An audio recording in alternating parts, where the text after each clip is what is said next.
Hey,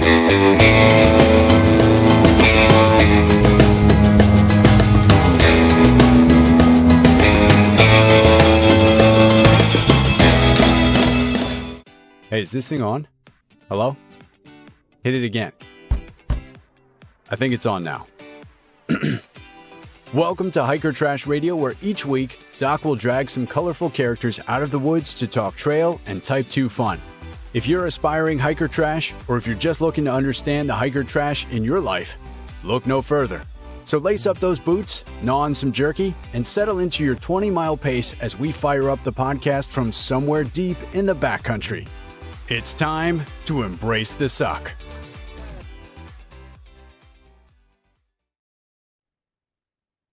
Welcome back to another week on the trail, dirtbags, hiker trash, and of course, good smelling day hikers.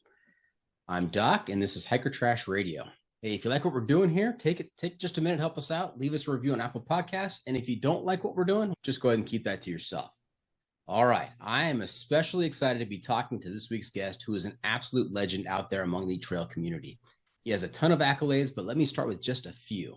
It is my pleasure to welcome to Hiker Trash Radio a prolific thru hiker, adventure guide, route curator, and National Geographic Adventures 2007 Adventurer of the Year, Andrew Skurka. How's it going, Andrew? Good morning. Thanks for having me on.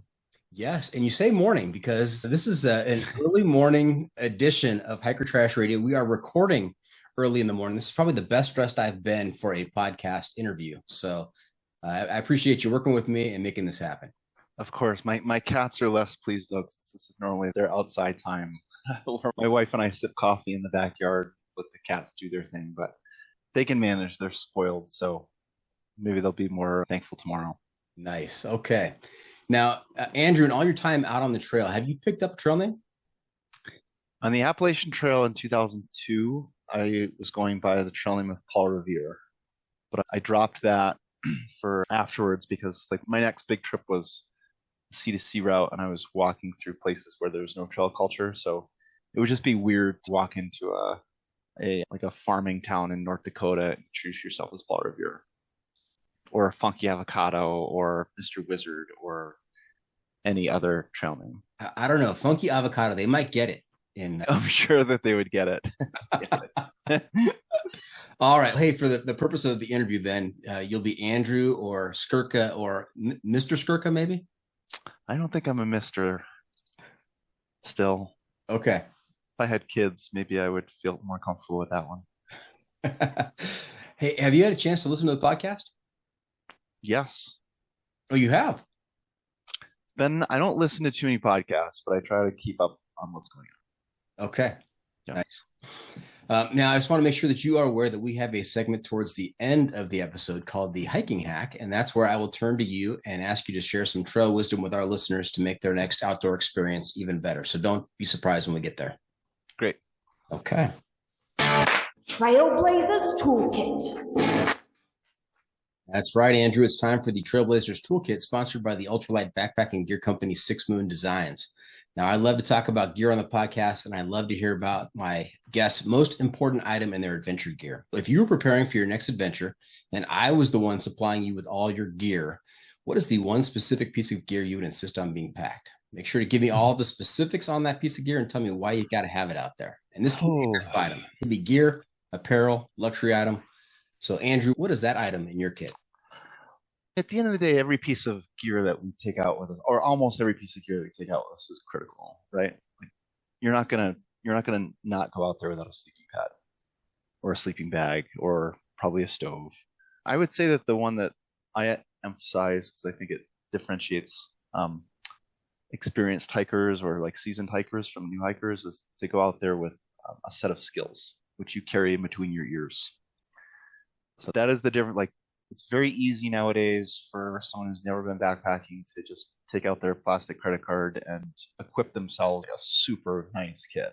It's so easy because there's so much good information online and there's so much good gear. But what differentiates hikers is their skill set. Got it. Now, I'm always on the lookout for a trail name for the episode. That whole concept of applying a trail name to somebody out on the trail because of something that happened, where they're from, some peculiarity. I think we've already stumbled across the trail name for the episode. I love the concept of between the ears with Andrew. There you go. That is how trail names happen. Okay. It's the hiking pole. All right, Andrew, time for the hiking pole. And that's pole spelled with two L's, not like the thing you carry in your hands out there, but this is a survey. And I like to explain that every episode because I think I'm pretty clever for coming up with that. And my guest reaction every time is pretty similar to yours. Just a straight face. I'm waiting. I'm waiting for the poll. So this is a 7-question survey that's going to help me give you a score on the sanity scale from 1 to 100. 1 being completely insane, 100 being completely sane. And I'm sorry to tell you that there's an automatic 40-point deduction for anybody who's done the Great Western Loop. So your top possible score today is 60. Bummer. It seems discriminatory. I think it's pretty fair, actually. Do you know about the Great Western Loop? That's pretty insane. All right, so these are 7 questions. This is not rapid fire. I want to get your take on, which side of the issue you fall on. And then I also want a little bit of explanation because that will help me calibrate my score. Sure. Okay. So we're going to go with the set C questions here. I have 3 sets of questions. When you're out there on the trail and you happen to be with somebody else, what are the top 3 topics of conversation for you? What do you talk about out there? So I'm in a little bit different context. So I'm usually, when I'm on the trail with other people, I'm usually guiding. I'd say the topics I try to keep off limits, the topics of guns, God, and religion, because that, in a group setting, that can go sideways. You said guns, God, religion? Guns? Yeah. Or guns, God, and politics. Yeah. But otherwise, all is fair game. I think probably my clients get tired of me constantly pointing out things about the natural history of an area, like being like their interpretive guides, wildflowers and trees and terminal moraines and different rock types. So that's something that I'm always fascinated by. Increasingly, I've gotten into birds too. Still very amateur though. Other topics would be I don't know these people like when they get to the trailhead. So it's a lot of get to know talk, where they're from and what they do for a living and their families and some of their backpacking experiences. And then let's see, what else do we like to talk about? There's definitely quite a conversation about gear or like training. It depends a little bit on the group. But honestly, I don't hear a lot of that conversation. I think we all find, at least my clients find that maybe a little boring. A little bit more focused on the experience that we're having rather than the things that are helping us do that. Now, you're probably working them so hard there's not a chance to talk. So we like to have fun. Okay. Yeah, we like to have fun. I'm trying to think of the other thing I would say about when we're on trip. Whenever we're off trail, the conversation is like a lot quieter because you need to be focused on what you're doing. And like this summer I ran, so I guided 2 7-day trips in Alaska.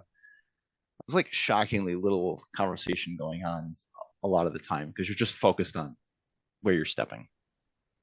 Yeah, which is the way that I like it. I think if you're like long conversations while you're hiking means that you're probably on a trail that's pretty easy. Okay, that accounts for all long conversations out there. Remind me where you're. I see the photo in the background. That looks like somewhere in the Sierra. Yeah. I don't think I could. Wait, is that? Oh, actually, is that?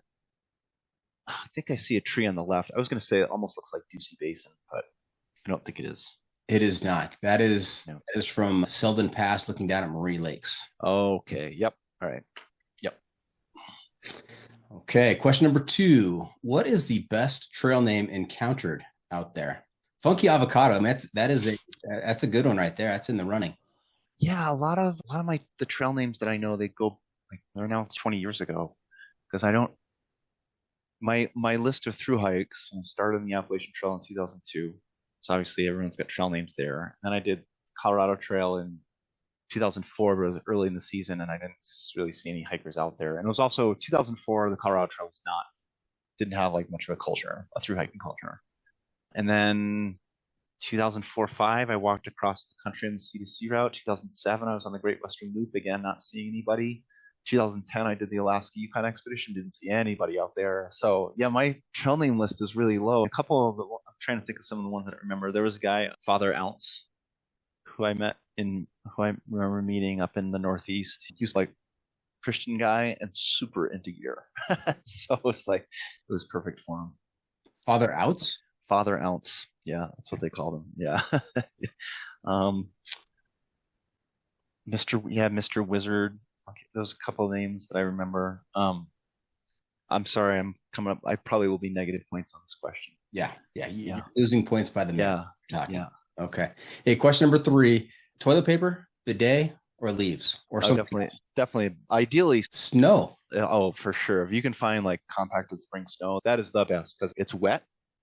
It's got great texture, and it's no touch, and it melts, leave no trace. So it's 4 things going for it. If I don't have spring snow, which is normally the case, I won't have spring snow, then I'm definitely going to go for the bidet. Okay. Yeah, maybe start with some natural materials, just get the big stuff off, and then go for the bidet. Yeah. I think we're lucky that we stumbled across between the ears before we got to getting the big stuff off. That could have been the episode name. Yeah, right, there you go.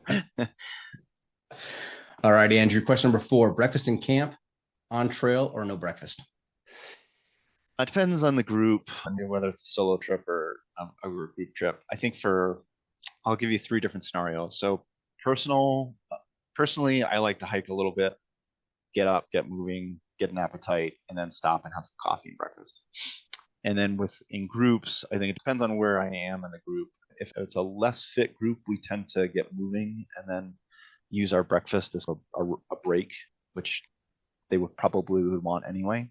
With a fitter group, it's just easier just to have breakfast in camp and then go, because it's less unpacking and repacking. Yeah, makes sense. And a lot of your answers are scenario based. It depends on the situation, depends on who you with, depends on what the trail you're on, which makes a lot of sense. Yeah, I am fortunate I've hiked in a lot of different circumstances. So I've got a lot of solo backpacking, I have a lot of group hiking.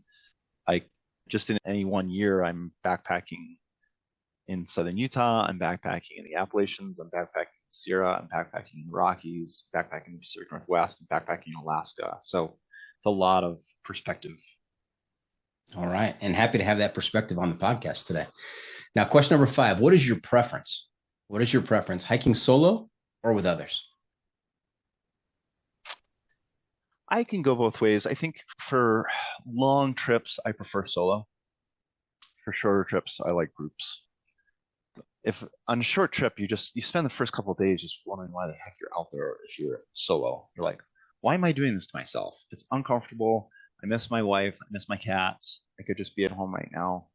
Whereas on a long trip, that goes away. You spend the first couple of days thinking that, and then at some point, something kind of hard happens where you need to push through something and prove to yourself that it's worth being out there, or something magical could happen too, and then it feels worthwhile being out there.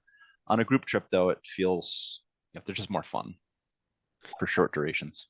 Yeah, I think that every day on my way to work, what am I doing this for? Why? I could be at home with my wife. Do you have cats? I don't have cats, but you need cats in your life. Yeah. All right. Question number 6: rank the following: 1 mile severe uphill, 1 mile severe downhill, or a 20-mile road walk.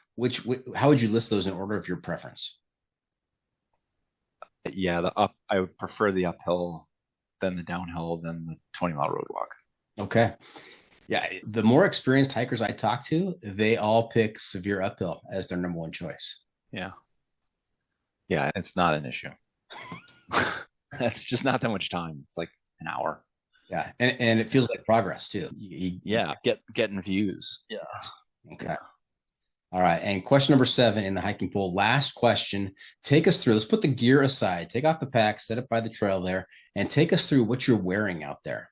I know it's going to depend on where you are, but typically start from the feet up. What are you wearing when you're out there on the trail? Sure. La Sportiva Bushido shoes,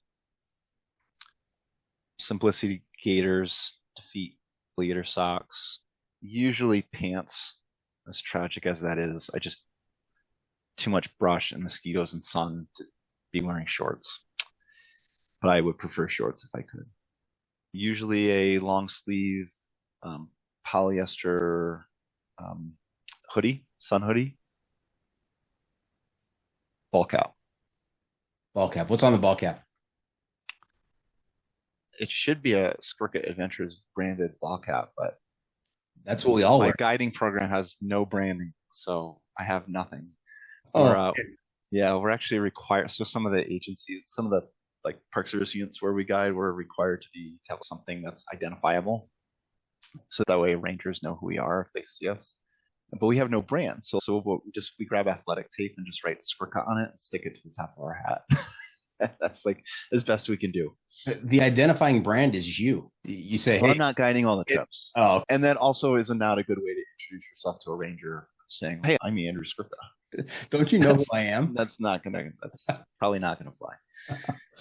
All right, hey Andrew. Yeah. I'm gonna do some math here. I need to take your answers. I'm gonna put them through the Hiker Trash Radio algorithm, and I'm gonna give you a score. Did you have something else you wanted to add?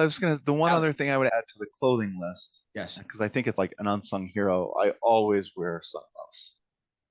So they're great to reduce abrasion on your hands from your trekking poles. They protect your hands from sun and from bugs. And then if you ever are traveling off trail and need to grab onto things like rocks and brush, they're awesome. Okay. I will make that slight adjustment in my tally. Try them. You'll never go back. Okay. All right. Hey, I've got to carry the 2 here. I got to take and multiply that by pi. We're going to divide that by root 5.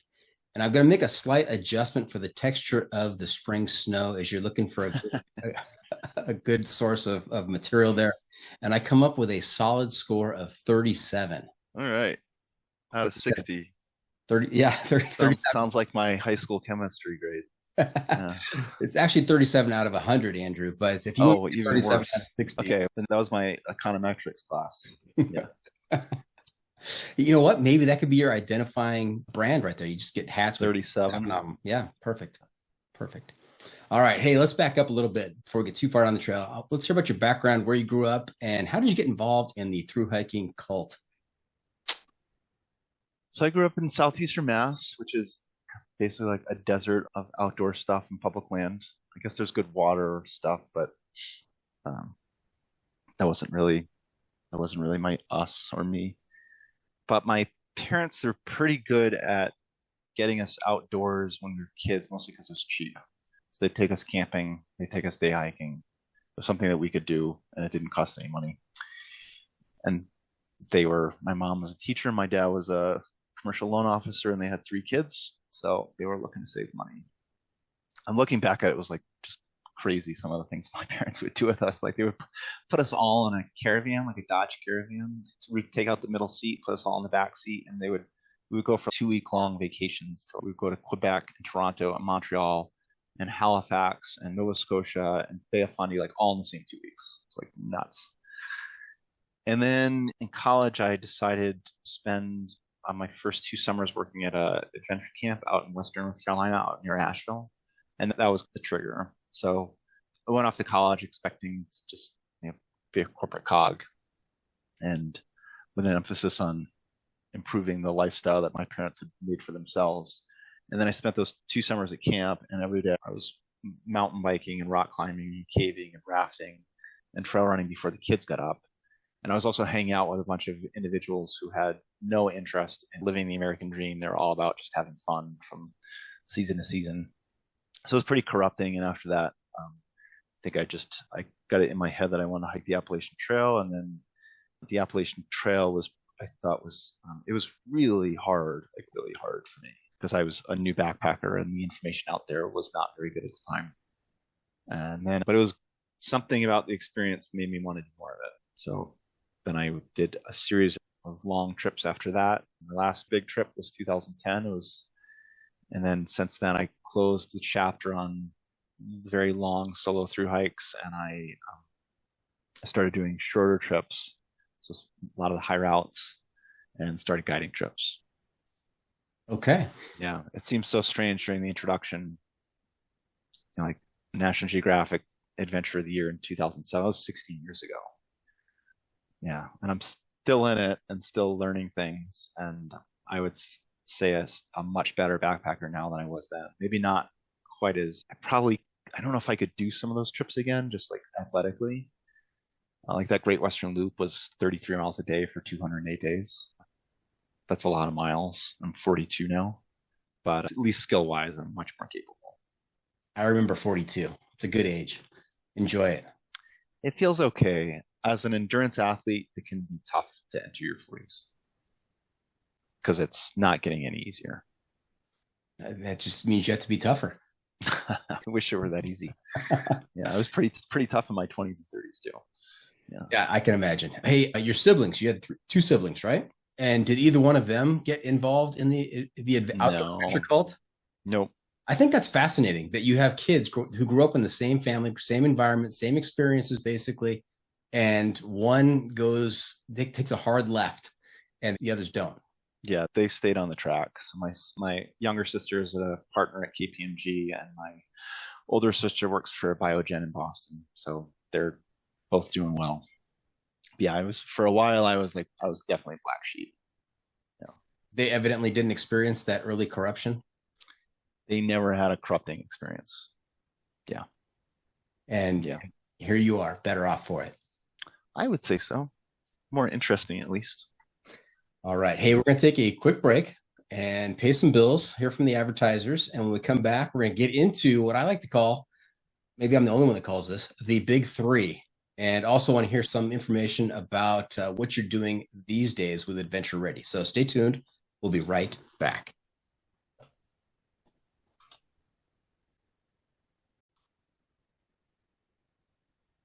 Welcome back. We're talking to Andrew Skurka, without a trail name. And as we went to break, I mentioned Adventure Ready, and he looked at me very curiously and said, "What is Adventure Ready?" That evidently is not your company. Correct. I think Adventure Ready I think you might be referencing Katie Gerber's book or online course. Could be, or maybe it was a tagline I saw on your website, Adventure Ready, Adventures, Fundamentals, Expeditions. Maybe. Okay. I don't know, but we can talk about it. We will get to your company. For any of your listeners who don't know who Katie Gerber is, the co-director for my guiding program, and before that, she's been an avid thru hiker. She's got like an online course and a book, so she's worth looking up as well. Okay. And we'll get to your company. We'll spend a little time on that in just a bit, but I want to get to the big three. And when I say big three, these are really big. These are really big. We're talking about in 2007, the Great Western Loop, which is close to 7,000 miles. Talking about the 2005 sea-to-sea route that you did, which is about 7,800 miles. And then you referenced your trip in 2010 where you circumnavigated Alaska, close to 4,700 miles. Those are big trips. Yep. And what inspired you to go from, you hiked the AT, but did you just determine that was not far enough, that you really wanted to push the envelope, see what you were capable of? Yeah, so that was part of it. I was interested in new experiences that would push my skill set. I was looking to grow. I think that's still one of the reasons I like to backpack, is that it's an opportunity for me to learn things. And I'm always looking for new things to learn, because eventually, if you backpack enough, the things that you were learning early on, you stop learning. Early on, you're learning about what type of equipment you like, or how to hike efficiently and put in lots of miles every day. And if you're through hiking, you learn how to do all the resupplies and meal planning and that kind of thing. Nowadays, for me, it's more about trying to learn about birds, trying to learn wildflowers, trying to learn more geology, because a lot of the mechanics of backpacking I learned a long time ago. And in a guiding instance too, I'm always trying to learn how to be a better guide. No group is ever the same, so there are always new situations I'm dealing with and trying to figure out how to be a better leader, how to be a better communicator, how to help someone a little bit more. But yeah, the big trips were always motivated. They were motivated by wanting to expand my skill set and wanting new experiences, and they were very ambitious. Each one was a big step up from the one before, but I always felt like it was like within reason. And there were usually some trips in between the big ones that would set me up for figuring out how to do the crux. So as an example, in 2000 and let's say, so like 2000, did the Appalachian Trail in 2002. And then summer of 2003, I was actually out here in Colorado interning for Go Light, the original lightweight backpacking company. And every weekend I was up in the Indian Peaks Wilderness and exploring Colorado, which started to help me understand how to backpack in the West. And I was like, learned all the mistakes. One of the first weekends I went out there, I went out there in my like standard like East Coast attire of like short running shorts and a t-shirt on the ball cap. And I was up on the Continental Divide at 11,000 feet, like just getting blasted by sun, like walking on snow. And I got so fried. I came back. I had blisters on the back of my hamstrings, was how badly I was sunburned. And I remember this like wicked sunburn right across my forehead where my hat had been. So a lot of mistakes early on. And then, so 2004, hiked the Colorado Trail, 2004-5, like did the C2C route. So I was like a little bit more, I had the East Coast thing down. I now understood the West, and then I learned the rest as I went. So usually there were some small trips along the way to help prepare me. Now, how did the Great Western Loop come to your attention? What implanted that into your mind? I'm trying to remember the impetus for it. I think it had something to do with, I feel like the CEO of Go Light, the founder of Go Light, Dimitri Kupinis, was involved in that. I think we were talking about like big potential through hikes, and he thought it would be cool to do like a horseshoe, Pacific Crest Trail, Continental Divide Trail, something across the Northwest. And then I was like, well, why don't you just close the bottom? Which is, there's no trail down there really, but so that's what I did. Yeah, so and then it didn't exist before you did it. You're the first one to do it. Yeah, and then the Alaska-Yukon Expedition, that was similar. I was with Roman Dial and Forrest McCarthy at a roadside, like we're on our way traveling. We're driving up to start the Alaska Mountain Wilderness Classic, which is like the original adventure race, like before Eco Challenge. In fact, the inspiration for Eco Challenge and Mark Barnett. And as we're driving, we stopped probably to go to the bathroom or something at a roadside, like on the side of Alaska highway, and there was a big map of Alaska, and we just started talking about like routes you could do, and we like basically right there put together like 75% of that route. Okay, now the Great Western Loop, as I said, you were the first one to do that. Since then, it's been done by a handful of people. One of them being Jeff Garmire. Have you had a chance to talk to Jeff? Only by email, or I don't think we've ever met in person. He is a colorful character. He's way more colorful than I am. Yeah. he makes me look about as boring as I am. Yeah. Yeah. Now, with the Great Western Loop, that is, like I said, almost 7,000 miles, 5 long-distance hiking trails, 12 national parks, and over 75 wilderness areas. And the bottom part of that, where you connect at the bottom, you said that there basically isn't a route down there. How did you end up making your way through that? Yeah, so there's this gap between the Grand Canyon and Pacific Crest Trail. So it's across western Arizona and eastern California. And I had very little experience in this area, so I had through hiked the California length of Pacific Crest Trail in 2006. So no experience. Like I understood I now had the desert hiking skill in my bag of tricks. But I put together a route that followed water, called a bunch of locals trying to get some information, and I just made it up as I went. Yeah, it was pretty. I'm not sure my mom really understood what I was doing, and it was thankful, or it was like the second half of April, beginning of May, so temperatures were reasonable. That's interesting, that comment about your mom. Very much on the track. I mean, very traditional set of parents, right? Education. Very traditional. And your sisters. New England. Yeah. Your sisters are on that track as well. Yeah. What is their view of what you've done out there? They were very upset for many years because they felt like I was pissing away my college education, which I guess I probably was. And then I think the first time where my parents were like maybe he's on to something was when Backpacker Magazine selected me as their Person of the Year in 2005. And they're like, that was unexpected. Maybe he's, so it had to be like what I was doing seemed like it had to be validated by other people.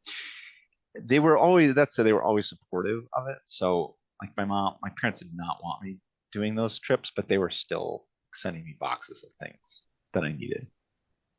Right. So they couldn't stop being parents.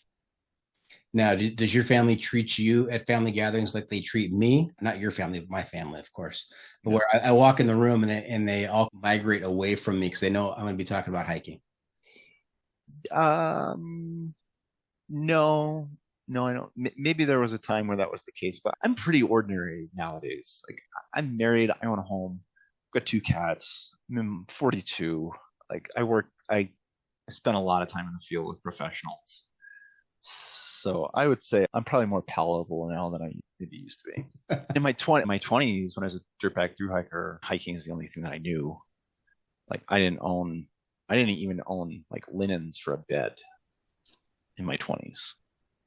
So I didn't have towels until until a few months into dating my now wife, because I was like, I should probably have some towels. Yeah. I think my family's still waiting for my palatable stage. They're still waiting. Yeah. Maybe someday. There's hopes, aspirations. Now, you had mentioned that each one of these big trips was a little bit harder than the previous one, or it's leveled up from the previous one. How was the C2C route more difficult than the Great Western Loop? C2C route was first. That was the first of the two. Oh. Or the first of the 3. So C2C route, which is longer, but not as wild, and definitely not as wild, and not as physically difficult. Okay. And then and then the Great Western Loop was second. Mm-hmm. So that was, and I think the Great Western Loop, like looking back at it, the Great Western Loop was my pinnacle achievement as an on-trail backpacker, where the goal was figuring out the limits of how far, how fast, how long could I go. And then after that, I was done with trails, which I didn't realize until I did the Sierra High Route with Buzz Burrell in 2008. Buzz has been on the podcast as well. Yeah, he's also very colorful. So Buzz and I did the Sierra High Route in 2008, and that was like eye-opening. It was like, oh, wait a minute, I could explore all these areas I've never been able to get into before, and it's a way to keep me engaged with hiking, because it was like a totally new skill. They said that the Great Western Loop, the pinnacle of your on-trail experience, because circumnavigating Alaska was pretty much off-trail. Correct. Yeah, I think so. There were, so out of the 4,700 miles, I think there was something like 2,100 miles just of off-trail hiking. And then I was also skiing and using my pack raft. So it's much more multi-sport. Yeah, you're ready for Eco Challenge. I would have been pretty good at Eco Challenge. Yeah. I'm not sure at that in 2010 if I had the group wherewithal to be on Eco Challenge, but at least the skill set was pretty good. Now, are you familiar with Type 2 Fun? Oh, yeah. Any Type 2 Fun stories from any of those 3 big trips? Any situations where you found yourself saying, what in the heck have I gotten myself into here? Oh, I would say like most of the time. Yeah, especially, it's funny, just yesterday, I met, so one of a client that I had in 2021 on an Alaska trip, so that was like his first introduction to Alaska. And he did a number of trips subsequently to set him up for this, but he just finished a 2-month-long traverse of the entire Brooks Range. So starting by the Canadian border in northeastern Alaska and walking all the way across the Brooks Range. And he did a route that was last done in like 2006, I think, by Roman Dial. It's called the Arctic 1000, and it goes through the most remote place in the United States. So it's 125 miles from nowhere, like the closest village, the closest road, anything. And in talking to Eric yesterday, I'm not even sure how I got into the story. What was the tee? Sorry, what was the tee up for this? I was like immediately thinking of Eric's trip. Type 2 fun. Type 2 fun, yes. And so in talking to him about this, we were just saying he's struggling to re-enter, as you might imagine. And sharing that my experience on that Alaska trip was that at the end, I was just looking to be comfortable, like to stop waking up in the morning and thinking like, all right, well, what's going to happen today? Because it's just was so unpredictable. And just constantly worried about big rivers and grizzly bears, and how knowing that just a small injury could like greatly complicate things, knowing that you're like a week away from your last resupply and you still have a week to go to your next one, and like hoping that you planned the amount of mashed potatoes correctly. So I was telling it, yeah, it was like basically all type 2 fun, because there are very few opportunities on a trip like that to just relax and just be there and just make it feel blissful. Seems like there's always a cloud. There's always something to be nervous or anxious about. So on the AT or on the PCT, there's a certain amount of wildlife out there. But when you get up into Alaska, there are some big animals up there, concerning animals. Any big animal encounters on that trip? Lots of grizzly bears, a few wolves, lots of caribou. I never saw any muskox, which this guy Eric did. Super jealous. Those are your big ones. A couple wolverines. Yeah, but I had some of the grizzly bear encounters were a little scary, but most of them were the bears acting as you would hope and expect them to, where they would either hear you or they would smell you and they would take off. Except for the few that didn't.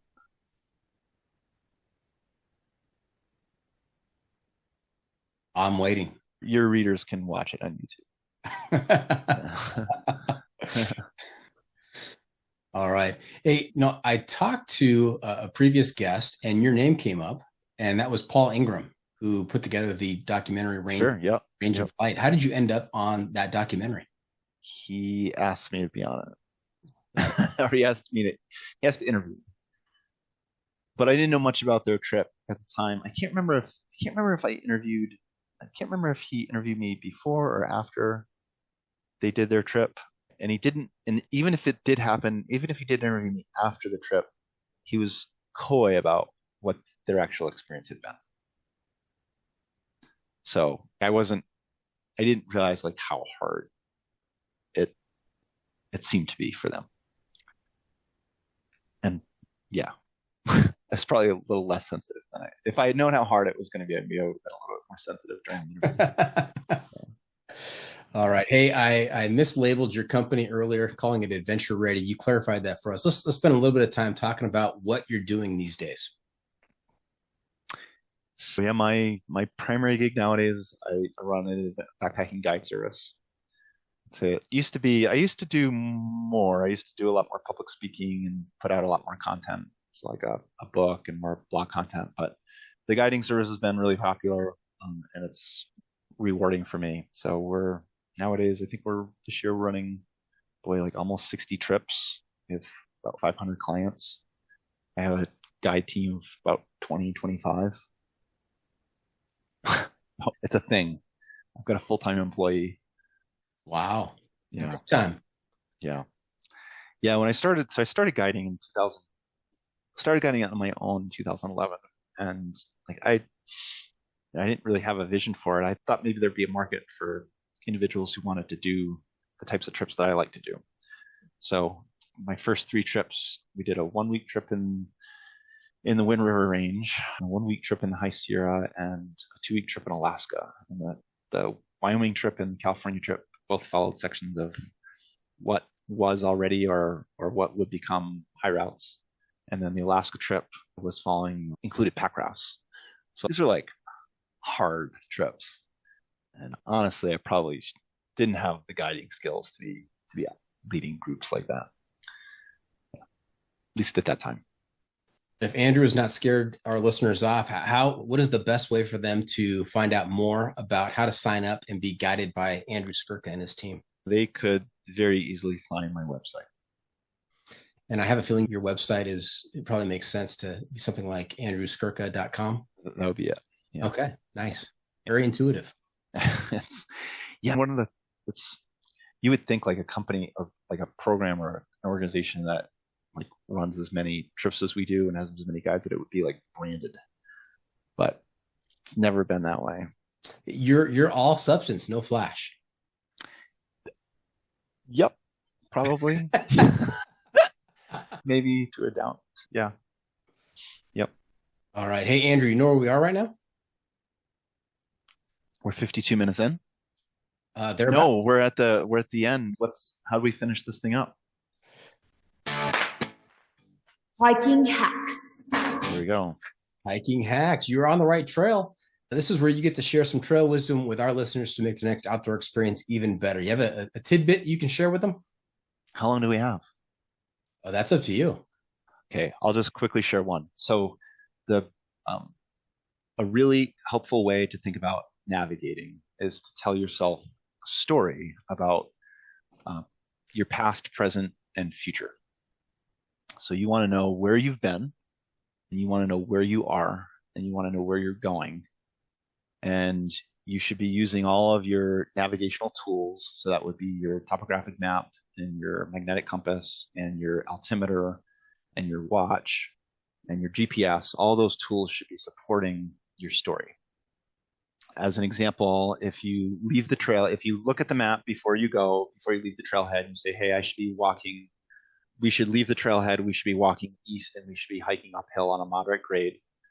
You can go down the trail quarter mile, you can take a compass bearing on the trail, and you can think about whether the trail is a moderate grade or not, and maybe even look at your altitude, and you can confirm that what you're doing is actually what you were expecting to. And if any time your tools are telling you a different story, no, it's not that the tool is malfunctioning, and no, it's not that the cartographer drew the map wrong. It's that you probably have made a mistake, and you should just stop there for a few minutes and figure it out, so that way you don't waste time going in the wrong direction. That would seem especially helpful when you're doing a route and not a trail. Trails are definitely easier to follow, but it's also very easy to just start hiking on a trail and get talking for hours about whatever. And even on a trail, you should be anticipating what's ahead. So you should be saying, hey, it's 3:00 right now. I look at my map, or I look at the data book, or on the app, it says that there's a water source. I'm going to cross a creek on a bridge in 1.2 miles. And if I'm walking at 3 miles an hour, I should get there roughly in about 22, 23 minutes. And then if a half hour goes by and you still haven't reached the bridge, what's going on? You could take out your compass and take a bearing on the trail to make sure that's the direction you've been wanting to go. You could, again, use your altimeter to say, hey, am I at the elevation that I expect to be? Of course, the phone with the GPS app, that's the ultimate. Because you just say, hey, Gaia, where am I? Very helpful. They didn't have that back in 2002 on the AT. No, or 2010, really. Mm-hmm. Yeah, the technology has come a long way since I started backpacking. Yeah. And I forgot to ask you earlier, you spent a lot of time out there by yourself, alone, doing these huge endeavors. What did you learn about yourself at the end of this?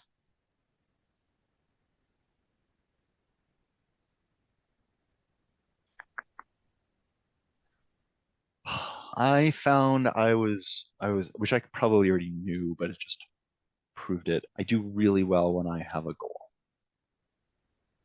I'm very good at setting a goal and figuring out how to get myself there. And I think that, and goals themselves are not sometimes the most important part, but I find for me they can be really useful justifications for having an experience. Okay. And having said that, next goal for Andrew?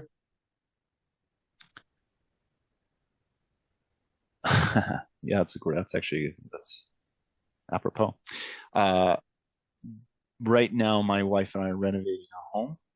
So my goal, I'd say, priority one right now is to make sure that is on time and on budget.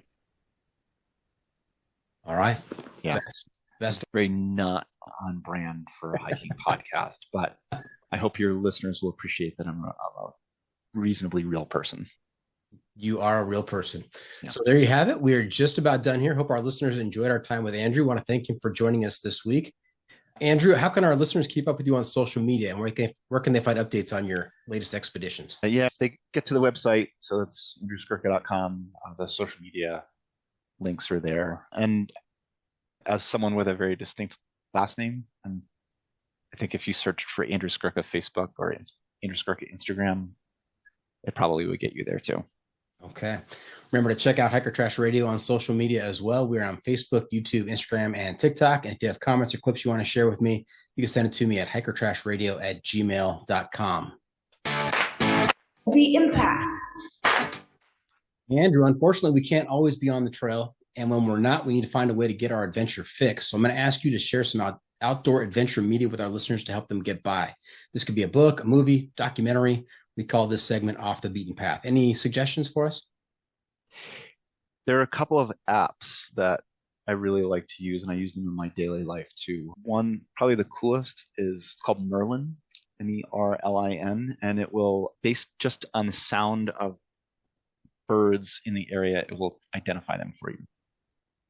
It's like so you can be sitting in your backyard, hanging out with your cats, drinking coffee with your wife. You can fire up this app and you're like, oh, yeah, that's a spotted towhee. Nice. That's magical right there. What's the other app? So I like comparing that app to, if we want to keep with the bird theme for a minute, so the Sibley Guide to Birds, that's like the app to have. Because what's nice is you can go from Merlin and like identifying them just based on sound, and then pull it up in the Sibley app, figure out what they look like, migratory patterns, learn some things about them. They also have all the calls in there too, so you can make sure that it's consistent with what you're hearing. The other app that I really like to use is Seek, S-E-K, and that's great for identifying plants and trees. So and it'll do it for not just like wild flowers and like wild trees, but also stuff that's more ornamental. All right, everybody, educate yourself like Andrew. Keep learning. What have we not asked you? Andrew, just one more segment for you called What Have I Not Asked You That You're Dying to Tell Us About? I saw that little chuckle there. That's my daughter, by the way, who was born in Southern California and has a good British accent. I'm not sure it's even a British accent. I've talked to British people and they're like, what is that? So what did we miss? What else would you like to share with our listeners today? I think you've been pretty exhausted. I think it's been a good podcast. I was gonna say exhaustive, but we could have gone deeper on any of the things that we talked about. Heck, we could dedicate like an entire episode to the Alaska-Yukon Expedition, or an entire episode to being a guide. But I think we've touched on everything that's relevant. Yeah, we've gone a mile wide and only an inch deep. Maybe, yeah. Yeah. All right. Hey, we are finished. I want to thank you for coming on the podcast. We wish you the very best in all of your future adventures, and hope you'll consider coming back at some point and sharing some more stories. Maybe we can go a little bit deeper in some of those. But as we close up today, do you have any shout outs to friends and family? Maybe your cats? My wife is in the other room, probably wondering where I went this morning, wondering why work always seems to interfere with life. Yes. Big shout out to her, and thank you. I want to thank her for sharing you this morning. She appreciates it. Okay. Hey, thank you for tuning in. Always remember, the trail is the trail. It doesn't care if you want to go downhill. It doesn't care if it's almost dark and you're looking for a campsite. It doesn't even care if there's no appropriately textured snow for you to use. The trail is the trail. Embrace the sock.